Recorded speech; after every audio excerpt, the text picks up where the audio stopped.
Hey everyone, in this video we're going to do another short Latin lesson on demonstratives. So we want to ask the question, what are demonstratives and how do we use them in Latin?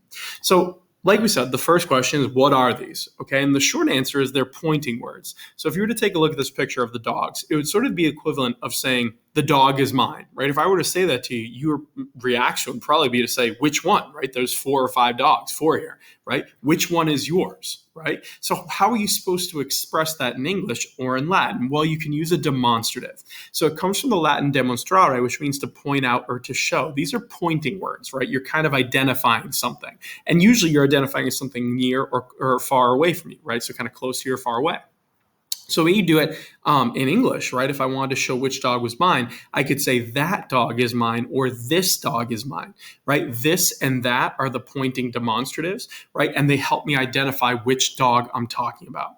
So in Latin and English, demonstrative adjectives help you distinguish between objects. That's the most basic definition of them. So instead of saying, I like this dog, you could also say, I do not like that dog, right? This helps clear up the air. If you say, I like the dog, right? Nobody knows what you're talking about unless there's only one. But if there's more than one, you're not sure. So this and that are the 2 demonstrative adjectives that we use a lot in English, right? And 2 of the ones we're going to do in this video.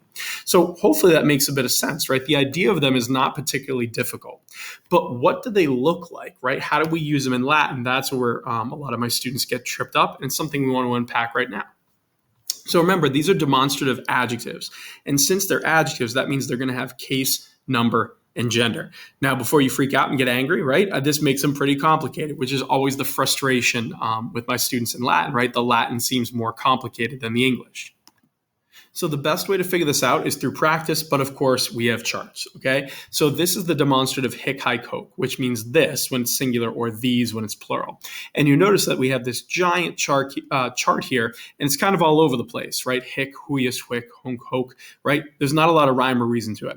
But if you look at the plural side, now it makes a lot more sense. You'll notice the plural endings are the normal noun and adjective endings we see for first and second declension nouns or first and second declension adjectives, right? So in other words, when you have hic, haec, hoc for the masculine plural, it's an H with e, orem, e, so, cis on the end of it. And the feminine is I, rem, e, sa, cis, right? And even the neuter looks similar, except it has haec, which means that will be the nominative and the accusative plural. They're always the same thing. But orem, is, east, these are very familiar. So even though this chart seems overwhelming, it's actually not that bad once you practice with it. But you're seeing here the masculine, feminine, and neuter forms of the word this.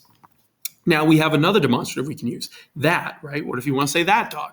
So that is ille, ille, illa, illud, means that when it's singular, or those when it's plural, okay? Now, the same thing is happening in the singular. There's not a particular rhyme or reason to it. You have ille, ilius, illi, or illa, ilius, illi. The one thing that does help is a lot of the endings overlap for the cases when you're going across the genders. But when you get to the plural, this is where it gets a lot easier. The same thing is happening. You have ill, so il, and then after it, you have our normal noun or adjective endings, right? E, orem, e, so, cis, I, rem, e, sa, cis. It makes it a lot simpler to figure out. So as a side note, these might look a little familiar to you. The demonstrative ille is where you get the word the in a lot of the Romance languages. So il, el, le, la, right? It comes from this. So that's one little trick to help you remember what it means. But before you're feeling too comfortable, there is actually one more, right? And we use it in the Road to Latin textbook that I use. We chunk them together, okay? And this one's a little bit odd. But you might be thinking to yourself, what if you want to point out someone or something in a slightly nasty or moody way, right? Of course, why wouldn't we want to do this? Well, you can do that in Latin. And we have another demonstrative. It's iste, right? So iste, ista, istud. So what does it mean and how does it work? Well, let's say you have a ferocious dog, right, that you really hate, like the one in the picture, of course.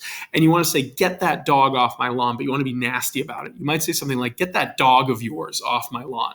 Now, when you add that to it and say that dog of yours, it's got a really sort of sinister tone, right? It's showing that you're kind of scornful. You don't like this dog. That's a different word in Latin, but it is one that you do see occasionally, okay? And the poor puppy, right? But iste, ista, istud.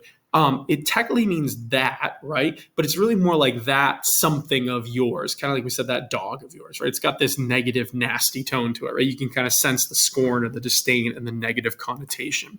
So we have one more chart, of course. It looks like this. So iste, ista, istud, meaning that of yours or those of yours, right? It just works like this. And you're seeing that the endings are very familiar, right? Istios, isti. So it kind of follows the same pattern as ille, illa, illud. Which makes it a little easier to figure out. In the plural, it's doing the same thing as the others were doing, right? E or me so cis in the masculine plural, I are me so cis in the feminine. So again, all of these demonstratives, it can feel overwhelming having 3 different charts, but the more you practice with them, the easier they become. Okay, so these are things you can just practice, look at, and you should be able to use them pretty well. Okay, so one thing to keep in mind, like I said, they're adjectives, so the case, number, and gender is important. So depending on the noun I'm describing, I have to use a slightly different gender. Okay, so as an example here, if you said istis causis non aducor, respondet remus, hic mons est altus, sed non est aequus, ille mons est altus, et aequus est. So this is a quote from the Road to Latin textbook, right? Chapter 33, I believe, is where we do demonstratives. But it's saying, I'm not moved by those reasons of yours, right? Says Remus. So when Remus in this quote says istis causis, right? Those reasons of yours, he's being really dismissive and nasty about it, right? When they're trying to pick which hill to build their city on. He's like, yeah, your reasons are stupid, is basically what he's saying. Then you can see hic mons, right? This hill, and ille mons, that hill. So this line gives you a sense of all 3 of these demonstratives in action, and we'll see more as we go, the idea of how you work the case, number, and gender. Okay, so hopefully that makes a little bit of sense and we're feeling okay about it. But we want to move forward and do some examples just so you can practice and see it in context. Is always the best way to learn them. Okay. So let's say you had this, right? Hic mons, inquit Romulus, est locus urbi novae idoneus. And again, this is another quote from the same story from Road to Latin. So you have this hill, said Romulus, is a suitable place for a new city. Hic there is masculine, nominative, singular. It's matching mons, so that's why it's spelled hic. Now we have another one, and but even before we go to the other one, in that line with hic mons, right, he's saying this hill, the one that's near him, right? That's why he's saying this. So if you're imagining where Romulus and Remus are, they would be standing on Romulus's hill, okay? Then we have another one. We have latera huius montes sunt alta et hostes prohibebunt. So he's saying the sides of this hill, now we've changed the case, right, to genitive, right, of this hill, and you see how we switch it to huius. Nothing too crazy here. Then we have a third example. You have agri ilius montes sunt lati. The fields of that hill are wide, right? So it's very similar to huius we just saw, but now we have ilius. Now the difference is that hill implies you're pointing to something far away from you, right? This is something close. That is something far away. So you're using ilius to talk about a different hill. Then you have, in a fourth example, you have flumenis proximum illi monti, quoque et hostes prohibebit. So the river is nearby to that hill, illi monti, right? You have the dative there, and will prohibit or prevent enemies, right? Again, this is all coming from the same Romulus and Remus story. But here we have illi monti, and you're seeing how we're changing it, illi going with monti. They're just matching in case, number, gender. And here we have one last example. You have itaque ad illa montem properabimus et illo in loco urbem noam condemus. So he's saying, and so we will hasten to that hill, illum montem. Again, it's accusative now because you're going toward the hill. And in that place, illo loco, we will found a new city, right? Illo is going with loco, illum with montem. These are just to show you how you're matching case, number, and gender with these demonstratives because they are adjectives. But once you get the hang of it, it's really not too bad. So just a pro tip for you, I always tell you in these grammar videos, one of the best ways I've found for my students to learn this is to use Magistrula. Again, I don't own Magistrula. I have nothing to do with it. I'm just a huge fan. But if you go to Magistrula, you can set up sentences and practice that work in demonstratives. So you can basically get as many or as much repetition rather as you need to with sentences over and over again, just random ones until you feel really comfortable with how to use them. So I'd recommend that you do this. Maybe have a chart on one tab, Magistrula on the other, and you just keep working through your demonstratives. That's always a great way to go. Another bonus tip, or bonus pro tip, you might say, is high pause, right? I've shown you this person before. Again, not me, just a fan, but high pause makes these awesome YouTube videos. They're a little ridiculous, usually in songs. So if you want to kind of quickly memorize what these are, check it out. These are something that I just like to play for my students. They tend to enjoy them, and it is kind of ridiculous, but it'll help you, right? The songs are catchy, and it'll help you kind of keep in mind what's going on here, okay? He has one for hic and one for ille, I believe.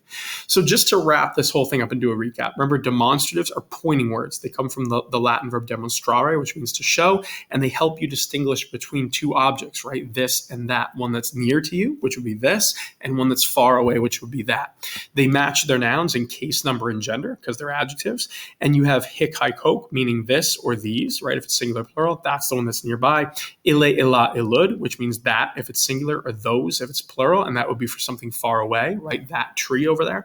And then you have the fun one, iste, ista, istud, which has that negative, scornful connotation. It really means like that's something of yours, right? You use this when you're really being dismissive of someone. So hopefully this all made sense. If you have any questions at all, feel free to put them in the comments below. Demonstratives are something that show up kind of usually in the middle of a traditional textbook, once you've gone through adjectives and all the noun endings, things like that. But they're really not that bad. You can learn them whenever you feel comfortable with cases and sort of adjectives, whatever point that might be. Mix in demonstratives. They're fun. They help you say a lot of different things, and they're really not too difficult to use. But again, if you have questions, put them below. Otherwise, practice, do Magistrula, whatever you can to get a lot of exposure to this and see them in context.